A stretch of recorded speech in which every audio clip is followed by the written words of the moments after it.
எல்லாருக்கும் ஹாய், நான் அர்ஷத். நம்ம இந்தியால நிறைய வகையான ஹாண்டட் பிளேசஸ் இருக்கு.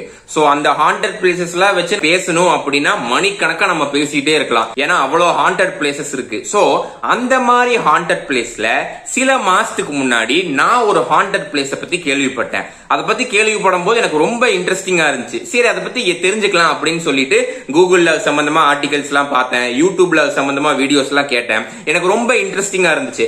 என்னதான் பேய்ங்கிறது கட்டுக்கதையா இருந்தாலுமே நம்ம அந்த மாதிரி பேய் சம்பந்தப்பட்ட ஆர்டிகல்ஸ் படிக்கும் போதும், அதை பத்தி கேட்கும் போதும், அதை பத்தி யார்ட்டையாச்சும் சொல்லும் போதும் நமக்கு ரொம்ப இன்ட்ரெஸ்டிங்கா இருக்கும். நமக்கே ஒரு ஹாரர் ஃபீலிங் வரும். சோ எனக்கு அது ரொம்ப பிடிச்சிருந்துச்சு அந்த பேய் கதையை கேட்கும் போது. சோ அதான் அந்த கதையை உங்ககிட்ட ஷேர் பண்ணலாம் அப்படின்னு சொல்லி நான் சொல்றேன்.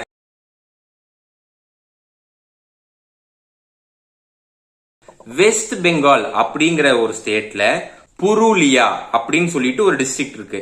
அந்த டிஸ்ட்ரிக்ட்ல பேகுன் கொடர் அப்படின்ட்டு ஒரு கிராமம். இப்ப இந்த ப்ரொனன்சியேஷன்லாம் பாத்தீங்கன்னா இது எல்லாமே பெங்காலி லாங்குவேஜ். சோ நமக்கு ப்ரொனவுன்ஸ் பண்ணும்போது கொஞ்சம் ப்ரொனன்சியேஷன்ல கொஞ்சம் வித்தியாசம் வரும். அந்த கிராமத்துல வாழ்ற மக்கள் எங்களுக்கு போக்குவரத்து தேவைக்காக எங்க ஊருக்கு ஒரு ரயில்வே ஸ்டேஷன் வேணும் அப்படின்னு சொல்லி ஒரு கோரிக்கை வைக்கிறாங்க. அந்த கோரிக்கையும் அரசாங்கம் நிறைவேற்றி 1960ல 1960ல அந்த ஊர்ல ஒரு ரயில்வே ஸ்டேஷனை ஆரம்பிக்கிறாங்க. அந்த ரயில்வே ஸ்டேஷன் குட்டியா சின்னதா தான் ஆரம்பிக்கிறாங்க. ஒரே ஒரு ஸ்டேஷன் மாஸ்டரை அந்த ஸ்டேஷனுக்கு இன்சார்ஜா போடுறாங்க. 1960ல இருந்து 1967 வரைக்கும் 1967 வரைக்கும் ஒரு 7 வருஷத்துக்கு நல்லா தான் போயிட்டு இருந்துச்சு. அந்த ஊர் மக்கள் பகல்ல சாயந்தரம் நைட்டு அந்த மாதிரி டைம்ல எல்லாம் அந்த ரயில்வே ஸ்டேஷனுக்கு ட்ரெயின் ஏறி போவாங்க. நிறைய வெளியூர் சேர்ந்தவங்க இல்ல அந்த ஊரை சேர்ந்தவங்களே வெளியூர்ல இருந்து வரும்போது நேரம் பார்க்காம எந்த நேரம் வேணாலும் அந்த ரயில்வே ஸ்டேஷனுக்கு இறங்குவாங்க. அந்த மாதிரிதான் போயிட்டு இருந்துச்சு ஒரு 7 வருஷமா. 1967ல திடீர்னு ஒரு நாள் ராத்திரி என்ன ஆகுது அப்படின்னா, அந்த ஸ்டேஷன்ல இருக்கிற அந்த ஸ்டேஷன் மாஸ்டர் ஒரு வித்தியாசமான ஒரு நிகழ்வை பாக்குறாரு. ஒரு அமானுஷமான ஒரு விஷயத்தை அவர் நோட் பண்றாரு. நோட் பண்ணிட்டு அவர் அடுத்த நாள் காலையில ஊருக்குள்ள எல்லாத்திட்டையும் சொல்றாரு. ஊர் மக்கள் எல்லாத்திட்டையும் அவர் என்ன பார்த்ததா சொல்றாரு. அவர் என்ன பார்த்தாரு அப்படின்னா, அன்னைக்கு நைட்டு ஒரு பொம்பளை வெள்ளை புடவை கட்டிட்டு ரயில்வே டிராக்ல நடந்து போறதா அவர் ஊருக்குள்ள எல்லாத்திட்டையும் சொல்றாரு. அந்த ஊர் மக்கள் ஏற்கனவே ஆல்ரெடி அங்கதான் ரொம்ப வருஷமா இருக்காங்க. திடீர்னு ஒரு ஸ்டேஷன் மாஸ்டர் இந்த மாதிரி நான் ஒரு பொம்பளைய வெள்ளை புடவை கட்டி ரயில்வே டிராக்ல நடந்து போறது பார்த்தேன், அவங்க ஒரு பேயின்னு சொன்னா நம்புவாங்களா? சோ அவங்க யாருமே நம்பல. அவர் ஊர்ல யார்கிட்டயோ சொல்றாரு, ஆனா அவங்க யாருமே இந்த கதையை நம்பல. ஆனா இந்த கதை கரெக்டா 1967ல நடந்துச்சுன்னு நமக்கு ரெக்கார்டு கிடைக்குது. ஆனா எந்த மாசம் நடந்துச்சு, எந்த தேதியில நடந்துச்சு, அப்ப என்ன டேட்டு, அவர் எந்த டைம்ல அதை பாக்குறாரு, அதுக்கான பெர்ஃபெக்ட் ரெக்கார்டு நமக்கு கிடைக்கல. இவர் 1967ல பார்த்ததா மட்டும்தான் சொல்றாங்க. சோ இப்ப ஊர் மக்கள்கிட்ட அவர் இதெல்லாம் சொல்றாரா, அவங்க யாருமே இதை நம்பல. ஆனா அவங்க இதை எப்ப நம்புறாங்க அப்படின்னா, இந்த சம்பவம் நடந்து கொஞ்ச நாட்கள்லயே இந்த ஸ்டேஷன் மாஸ்டருக்குன்னு ஒரு குவார்டர்ஸ் கொடுத்திருப்பாங்களே, அந்த குவார்டர்ஸ்ல அந்த ஸ்டேஷன் மாஸ்டரும் அந்த ஸ்டேஷன் மாஸ்டரோட குடும்பத்து ஆளுகளும் மர்மமான முறையில இறந்து கிடக்குறாங்க, செத்து கிடக்குறாங்க. ஊர் மக்களுக்கு ஒரே ஆச்சரியமா ஆயிருச்சு. எப்படி இவங்க செத்து கிடக்குறாங்க, யார் இவங்களை கொண்டு இருப்பா, என்ன ஆச்சுன்னு. அப்பதான் அந்த ஊர்லயும் சரி வெளியூர்லயும் சரி இந்த தகவல் காட்டு தீ மாதிரி பரவுது. இந்த மாஸ்டர் ஏற்கனவே சாரதுக்கு முன்னாடி சொல்லிட்டு இருந்தாரு, ஒரு அமானுஷ்யமான ஒரு ஸ்பிரிட்ட, ஒரு பொம்பளை ஸ்பிரிட்ட இவர் இந்த மாதிரி ரயில்வே டிராக்ல பார்த்தேன் அப்படின்ட்டு. இவர் பார்த்தது ஊர் ஃபுல்லா சொல்லி யாருமே நம்பல. ஒருவேளை இவர் சொன்ன காரணத்தினாலதான் அந்த ஆவி இவரையும் இவர் குடும்பத்தை ஆளுகையும் கொன்றுச்சோ அப்படின்னு சொல்லிட்டு ஊர் ஃபுல்லா இந்த செய்தி பரவுது. வெறும் ஊர் ஃபுல்லா மட்டும் இல்ல, வெளியூர்ல இருந்து அரசாங்கம் வரைக்கும் இந்த இன்ஃபர்மேஷன் போயிருச்சு. போனதுக்கு அப்புறம் என்ன, அதாவது ஒரு ஸ்டேஷன் மாஸ்டர் இறந்துட்டாருன்னா அரசாங்கம் என்ன பண்ணுவாங்க, இன்னொரு ஸ்டேஷன் மாஸ்டர் அந்த ஊருக்கு போடுவாங்க. அந்த மாதிரி அப்ப ரயில்வே டிபார்ட்மெண்ட்ல இருந்து இன்னொரு ஸ்டேஷன் மாஸ்டர் அந்த ஊருக்கு போட சொல்லும் போது எந்த மாஸ்டரும் நாங்க அங்க போக மாட்டோங்கிறாங்க. ஏன்னா அவங்களுக்கு ஒரு பயம், நம்மளும் ஸ்டேஷன் மாஸ்டரா போய் நம்மளும் அந்த ஆவியை பார்த்து அந்த ஆவி நம்மளையும் நம்ம குடும்பத்தாளுகளையும் கொண்டுருச்சுன்னா அப்படிங்கிற அந்த பேய் பயத்திலே யாருமே அந்த ஊருக்கு ஸ்டேஷன் மாஸ்டரா வரதுக்கு ஒத்துக்க மாட்டேங்கிறாங்க. பிளஸ் அந்த ஊர் மக்களும் இந்த ஸ்டேஷன் மாஸ்டர் இறந்தக்கு அப்புறம், வெறும் அவர் மட்டும் இறக்கல, அவர் குடும்பத்தாளுங்க எல்லாருமே இறந்துட்டாங்க அந்த குவார்டர்ஸ்ல தங்கி இருந்தவங்க. இவங்க எல்லாருமே இறந்தக்கு அப்புறம் அந்த ஊர் மக்களும் அந்த ஸ்டேஷனுக்கு வரதையே நிறுத்திட்டாங்க, அங்க வர அந்த ட்ரெயினை பயன்படுத்துறதே நிறுத்திட்டாங்க. சோ ஸ்டேஷன் மாஸ்டரும் இல்ல, ஊர் மக்களும் அந்த ட்ரெயின்ல யாரும் ஏறது இல்லைன்னா அப்ப என்ன பண்ணுவாங்க அரசாங்கம்? சோ அரசாங்கம் ஒரு பிரஷர் காரணமாக, பிரஷர்னா இந்த மாதிரி மக்கள் யாரும் வரதில்ல, ஸ்டேஷன் மாஸ்டரும் வரதில்லை. சோ இந்த காரணத்துக்காக 1967 அந்த ஊர்ல இருக்கிற அந்த ரயில்வே ஸ்டேஷனை மூடிட்டாங்க. சில பேர் என்ன சொல்றாங்கன்னா வெறும் ஒரு பொம்பளை ஆவி மட்டும்தான் ரயில்வே ட்ராக் கிட்ட அந்த ஸ்டேஷன் பக்கம் நைட்டு சுத்திட்டு இருக்கும் அப்படின்னு. சில பேர் என்ன சொல்றாங்கன்னா ஒரு அம்மாவும் ஒரு குழந்தையும், அவங்க 2 ஆவியும் சுத்திட்டு இருக்கும் அப்படிங்கிறாங்க. அந்த அம்மா யாரு அப்படின்னா, கொஞ்ச நாளுக்கு முன்னாடி ஒரு அம்மாவும் அவங்க குழந்தையும் ரயில்வே ட்ராக்ல இருந்து தற்கொலை பண்ணிக்கிட்டாங்க, மேபி அவங்களாதான் இருக்கும் போல இருக்கு. 1967 இருந்து 1990 வரைக்கும் இதே மாதிரிதான் வந்து சிச்சுவேஷன்ஸ் மூவ் ஆகுது. அப்போ 1990 என்ன ஆகுது அப்படின்னா, அந்த ஊரை சேர்ந்த சில பெரிய ஆட்கள் என்ன பண்றாங்கன்னா, இல்ல நமக்கு ரயில்வே போக்குவரத்து ரொம்ப தேவையா இருக்கு, நம்ம எவ்வளவு நாள் தான் இந்த மாதிரி பேய்க்கு பயந்துட்டு நம்ம ட்ரெயின் யூஸ் பண்ணாம இருக்கிறது, நமக்கு ரொம்ப அது பாதிப்பு இருக்கு அப்படின்னு சொல்லிட்டு முயற்சி பண்ணி அரசாங்கத்துக்கிட்ட கோரிக்கை வைக்கிறாங்க, எங்களுக்கு மறுபடியும் ஒரு ரயில்வே ஸ்டேஷன் ஓபன் பண்ணி கொடுங்க, அதே ஸ்டேஷனே திறந்து கொடுங்க, ஒரு ஸ்டேஷன் மாஸ்டரையும் போடுங்க அப்படின்னு சொல்லிட்டு 1990 அவங்க வச்ச கோரிக்கை 2009 தான் நடக்குது. 2009 அப்ப வெஸ்ட் பெங்கால்ல ரயில்வே மினிஸ்டரா இருந்த மேடம் மம்தா பானர்ஜி அவர்கள் தான் 2009 மறுபடியும் அந்த ரயில்வே ஸ்டேஷனை ஓபன் பண்றாங்க. என்னதான் அங்க ரயில்வே ஸ்டேஷன் மறுபடியும் ஓபன் பண்ணாலும் ஸ்டேஷன் மாஸ்டர் அந்த ஊருக்கு வந்து போஸ்டிங் போட்டா நாங்க போக மாட்டோம், நாங்க வேலையை விட்டு நிக்கிறதுக்கே ஓகே தான், ஆனா அந்த ஊருக்கு நாங்க ரயில்வே ஸ்டேஷன் மாஸ்டரா போக மாட்டோம் அப்படின்னு வந்து அவங்க எல்லாருமே சொல்லி மறுத்துட்டாங்க. அந்த ஊருக்கு ஸ்டேஷன் மாஸ்டர் யாருமே போல. பிளஸ் பொதுமக்களுமே சாயந்தரம் 5 மணி வரைக்கும் தான் அந்த ட்ரெயின்ல போறது வரதெல்லாம் வச்சுக்கிறாங்க. 5 மணிக்கு அப்புறம் யாருமே வந்து அந்த ஸ்டேஷனுக்கே வரதில்லை. 2009 ஓபன் பண்ணதுக்கு அப்புறமும் இதுதான் நிலைமையா இருந்துச்சு. இந்த நிலைமை ஒரு 2017 வரைக்கும் நீடிச்சுச்சு, 2017 வரைக்கும். 2017 என்ன ஆகுது அப்படின்னா, அட என்னடா அது இவ்வளவு பேய் கதையா சொல்லிட்டு இருக்காங்க, மக்கள் இப்படி பயந்துட்டு இருக்காங்க, யாரும் ட்ரெயின் யூஸே பண்ண மாட்டேங்கிறாங்க, ஸ்டேஷன் மாஸ்டர்ல இவ்வளவு பீதியாறாங்க, பேயின்டா ஒண்ணு இல்லவே இல்லையே, ஏன் இவங்க யாரும் நம்ப மாட்டேங்கிறாங்க, நம்ம மக்களுக்கு வந்து பேயின்னு ஒண்ணு இல்ல, இந்த ஸ்டேஷன்ல பேய் எதுவுமே இல்ல, அமானுஷம் எதுவுமே இல்ல அப்படின்னு நம்ம நிரூபிக்கலான்னு சொல்லிட்டு இந்த ரேஷனல் கமிட்டியை சேர்ந்த ஒரு குரூப் ஆளுங்க என்ன பண்றாங்க அப்படின்னா, கோஸ்ட் டூரிசம் அப்படின்னு ஒண்ணு பண்ணலான்னு பிளான் பண்றாங்க. கோஸ்ட் டூரிசம்னா என்னன்னா, எங்கெங்கெல்லாம் அமானுஷ்யமான பகுதிகள் இந்தியால இருக்கோ அந்த மாதிரி பகுதிக்கு வந்து அவங்க போவாங்க, போய் அங்க அந்த மாதிரி எதுவுமே இல்லைன்னு சொல்லி நிரூபிக்கிறது தான் அவங்களோட வேலை. அதுல 2 வகை இருக்கு. ஒரு வகை என்ன பண்ணுவாங்கன்னா, வெறும் அந்த கமிட்டியை சேர்ந்தவங்க மட்டும் போய் அங்க பேய் இல்ல அப்படின்னு சொல்லி நிரூபிப்பாங்க. இன்னொரு வகை என்னன்னா, பொதுமக்களோட சேர்ந்து போய் ஒரு எக்ஸைட்மெண்ட்டுக்காக இன்னும் சில விஷயங்கள் எல்லாமே வந்து அவங்க அந்த மாதிரி அந்த கோஸ்ட் டூரிசம் டூர்ல வந்து அவங்க பண்ணுவாங்க. சோ இந்த ரேஷனல் கமிட்டி சேர்ந்தவங்க என்ன பண்றாங்கன்னா, நம்ம ஒரு நைட் ஃபுல்லா இங்க தங்கி இங்க பேய் இல்ல அப்படின்னு சொல்லி இந்த ஊர் மக்களுக்கும் வெளியூர் மக்களுக்கும் புரிய வைக்கலாம் அப்படின்னு சொல்லி பிளான் பண்றாங்க.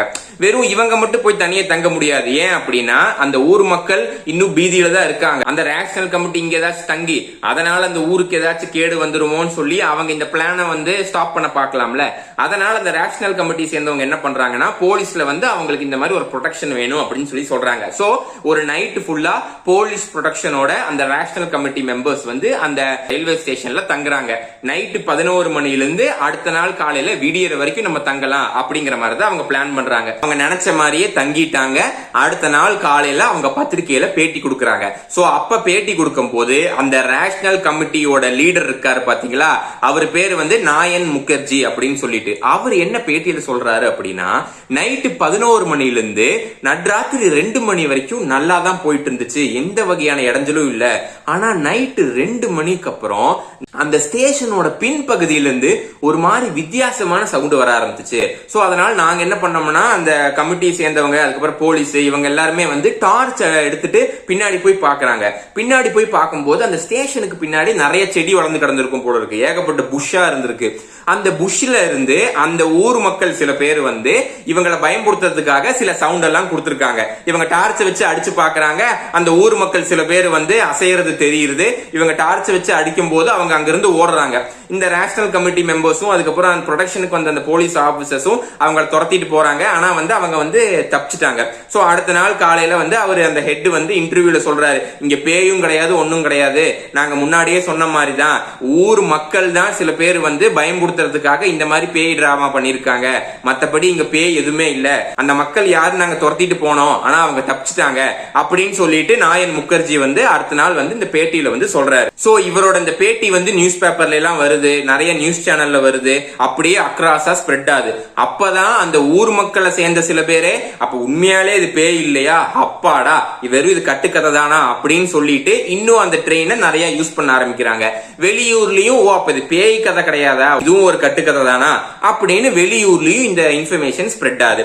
இப்போ என்ன அப்படின்னா இந்த சம்பவம் நடக்கிறது 2017ல, இப்ப நம்ம இருக்கிறது 2025ல. இவ்வளோ வருஷம் ஆகியும் இப்ப வரைக்கும் என்னதான் 2017ல அந்த ரேஷனல் கமிட்டி சேர்ந்தவங்க இங்க பேய் இல்லைன்னு நிரூபிச்சாலும் இப்ப வரைக்கும் அந்த ஊரோட ரயில்வே ஸ்டேஷன்ல ஸ்டேஷன் மாஸ்டரா போறதுக்கு எந்த ஸ்டேஷன் மாஸ்டரும் வரமாட்டேங்கிறாங்க. இப்ப வரைக்கும் அந்த ஊர் ரயில்வே ஸ்டேஷன்ல ஸ்டேஷன் மாஸ்டரே கிடையாது அப்படின்னு சொல்றாங்க. பிளஸ் அது மட்டும் இல்லாம என்னதான் அந்த ஊர் மக்கள் வந்து இங்க 2017ல நடந்த சம்பவத்துக்கு அப்புறம் பேய் இல்லைன்னு நம்பினாலும் இப்ப வரைக்கும் அந்த ஊர் மக்கள் சாயந்தரம் 5 மணிக்கு அப்புறம் அந்த ரயில்வே ஸ்டேஷன் அவங்க யாரும் பயன்படுத்துறது இல்ல. அந்த ஊரை சேர்ந்தவங்களே வெளியூர்ல இருந்து வரதா இருந்தா சாயந்தரம் 5 மணிக்கு அப்புறம் அங்க வரமாட்டாங்க, முன்னாடியே காலையிலயோ இல்ல மத்தியானமோ இல்ல 5 மணிக்கு முன்னாடியோ வந்துருவாங்க அப்படின்னு சொல்றாங்க. 1967ல இருந்து அந்த ஸ்டேஷனை முதல் தடவை மூடினதுல இருந்து இன்னைக்கு 2025 வரைக்கும் காமனா சில விஷயங்கள் நடந்துட்டு இருக்கு. அதுல ஒண்ணு என்ன அப்படின்னா அந்த ஊர் மக்களை சேர்ந்த சில பேரு இப்ப வரைக்கும் சாயந்தரம் 5 மணிக்கு அப்புறம் அந்த ஸ்டேஷன் பகுதிக்கே அவங்க வரதில்லை. பிளஸ் நைட் நேரத்துல அந்த ஊரை தாண்டி போற ட்ரெயின் எல்லாமே விண்டோஸும் டோர்ஸும் க்ளோஸ்ட் ஆகிதான் இருக்கும் அப்படிங்கிறாங்க. சில டைம் இந்த மாதிரி எமர்ஜென்சி சிச்சுவேஷனுக்காக பேசஞ்சர்ஸோட திங்ஸ் ஏதாச்சும் ட்ராக்ல விழுந்துட்டாவோ இல்ல தண்ணி பிடிக்கிறதுக்காகவோ இல்லைன்னா ஏதாச்சும் அனிமல்ஸ் ட்ராக்ல குறுக்க வந்துட்டாவோ இல்ல சிக்னலுக்காகவோ இல்ல வேற தேவைகளுக்காகவோ இந்த ட்ரெயின் எப்பயாச்சும் நிறுத்துவாங்கல்ல. ஆனா என்ன எமர்ஜென்சி சிச்சுவேஷன் வந்தாலும் அந்த ஊர்ல இருக்கிற அந்த ஸ்டேஷன் பகுதியில நைட் நேரத்துல இன்ஜின் டிரைவர்ஸ் ட்ரெயினை நிறுத்துறது இல்ல இப்ப வரைக்கும். சோ இதுதான் நடந்த சம்பவம். ஆனா என்ன வகையான சம்பவம் நடந்திருந்தாலும் எவ்வளவு ஹாண்டட் கதைய சொன்னாலும் சயின்ஸ் படி லாஜிக் படி பேயின்னு ஒண்ணு கிடையவே கிடையாதுன்னு நம்ம எல்லாத்துக்கும் நல்லாவே தெரியும். அது ஒன்னும் சயின்ஸ் லாஜிக் இப்ப நிரூபிக்கல, அதெல்லாம் பல வருஷத்துக்கு முன்னாடியே நிரூபிச்சாச்சு. சயின்ஸ் படியும் லாஜிக் படி பேயின்னு ஒண்ணு கிடையவே கிடையாதுன்னு. அந்த ஸ்டேஷன் மாஸ்டர் 1967ல அந்த ஸ்டேஷன் மாஸ்டர் செத்தாரு பாத்தீங்களா, அவர் உண்மையாலே அந்த அன்னைக்கு நைட் என்ன பார்த்தாரு? அவர் இப்ப உயிரோடு இருந்திருந்தாருன்னா அவரை நம்ம கேட்டிருக்கலாம். ஆனா அவர் செத்து 60 வருஷம் பக்கம் ஆக போகுது. சோ அவரை கேட்க சான்ஸ் இல்ல. அவர் உண்மையாலேயே ஒரு பொம்பளை வெள்ளை புடவை கட்டிட்டு ரயில்வே ட்ராக்ல தற்கொலை பண்ணிக்க வந்திருந்ததை பார்த்திருக்கலாம். இல்லைன்னா அவர் காத்துல பறந்து வந்த ஏதாச்சும் வெள்ளை வேஷ்டியே பார்த்திருக்கலாம். இல்லைன்னா ஏதாச்சும் ஒரு புகையை பார்த்திருக்கலாம். பார்த்துட்டு அவர் அது பேயின்னு நினைச்சு ஊர் ஃபுல்லா அவர் சொல்லிருக்கலாம். அவருக்கும் சரி அவர் குடும்பத்து ஆளுகளுக்கும் சரி ஏதாச்சும் பகை இருந்திருக்கலாம், இல்ல கடன் தொல்லை இருந்திருக்கலாம். இதுக்காக அவங்க ஒன்னா தற்கொலை பண்ணிருக்கலாம், இல்லைன்னா அவங்களை யாரையாச்சும் கொண்டிருக்கலாம். ஒருத்தங்க எப்படி செத்தாங்கன்னு தெரியல அப்படிங்கும் போது அந்த பழிய தூக்கி பேய் மேல போடுறதுங்கிறது நமக்கு பூசு கிடையாது. அது காமனா காலங்காலமா நடந்துட்டு இருக்கிற ஒரு விஷயம் தான். சோ இப்ப நடந்த சம்பவத்துல வச்சு பார்க்கும்போது இது வெறும் ஒரு சாதாரண ஒரு கட்டுக்கதை தான். அந்த ஊருக்கு ரயில்வே ஸ்டேஷன் வரக்கூடாதுன்னு நினைச்ச சில மக்கள் பேய் டிராமாவை கட்டி விட்டுருக்கலாம். இந்த மாதிரி கட்டுக்கதை பரப்பி விட்டனால என்ன லாபம் அப்படின்னா இன்னைக்கு அந்த பேகுன் குடருங்கிற ஊரு வந்து ஒரு டூரிஸ்ட் ஸ்பாட்டா ஆயிருச்சு. நிறைய ஊரை சேர்ந்தவங்க அந்த ஊருக்கு போய் பாக்குறாங்க. நம்ம தமிழ்நாட்டுல இருந்தெல்லாம் அந்த ஊருக்கு போய் பாக்குறாங்க. ஓ இதான் அந்த ஹாண்டட் ரயில்வே ஸ்டேஷனா, இதுதான் அந்த ஊரா அப்படின்னு சொல்லி பார்த்து இப்ப அது ஒரு நல்ல ஒரு டூரிஸ்ட் பிளேஸ் ஆயிருச்சு. இப்போ அங்க பகல் நேரத்துல அட்லீஸ்ட் ஒரு 10 ட்ரெயின் ஆச்சு ஹால்ட்ல இருக்கும் அப்படின்னு சொல்லி சொல்றாங்க. அதுவும் பகல்ல தான், நைட் நேரத்துல எந்த காரணத்துக்காகவும் அங்க ட்ரெயின் நிக்கவே நிக்காது அப்படிங்கிறாங்க. சோ இந்த இயர்ஸை சம்மரைஸ் பண்ணி சொல்லணும்னா 1960ல ரயில்வே ஸ்டேஷன் ஆரம்பிக்கிறாங்க, 1967ல ரயில்வே ஸ்டேஷனை மூடுறாங்க, 1990ல ஊர் மக்கள் வந்து மறுபடியும் ஸ்டேஷன் திறக்க சொல்லி கேட்கறாங்க, 2009ல ரயில்வே மினிஸ்டர் அவர்கள் வந்து அந்த ஸ்டேஷனை மறுபடியும் திறக்கிறாங்க, 2017ல அந்த ரேஷனல் கமிட்டியை சேர்ந்தவங்க அங்க பேய் இல்லைன்னு நிரூபிக்கிறாங்க, 2025 ஆன இப்போ சில மூட நம்பிக்கைகள் அந்த ஊர் மக்கள்கிட்டயும் வெளியும் கொஞ்சம் வந்து பரவுது. சோ நான் மறுபடியும் உங்களை வேற டாபிக்ல பாக்குறேன். பாய்.